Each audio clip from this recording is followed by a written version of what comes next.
Со успех и квалитетни ликовни творби заврши 26-та поред меѓународна младинска ликовна колонија Лазар Софијанов Кратово во организација на Домот на културата во Кратово.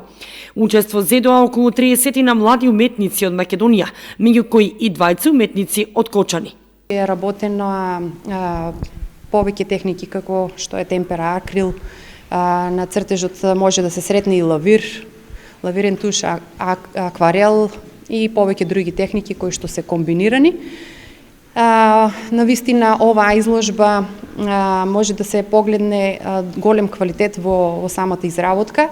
Опфатена е архитектурата, значените делови од самиот град Кратово, кој што изобилува со премногу стара архитектура, стари мостови, кули. Уметниците од Кочани кои што учествуваа на колонијата освоија и награди.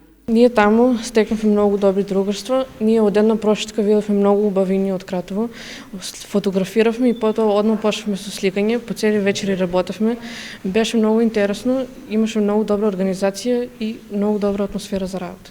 Јас бев еден од избраните за да учествувам на ликовниот конкурс. Искуството беше убаво и убаво си поминавме, цртавме. Јас цртав на тема стари куќи. Учесниците заедно со своите ментори работеа на теми од староградска архитектура на Кратово, кулите, мостовите и останатите градби карактеристични за овој град. Изложбата во Центарот за култура Бели Мугри ќе биде отворена и на располагање на граѓаните во наредните 2 недели.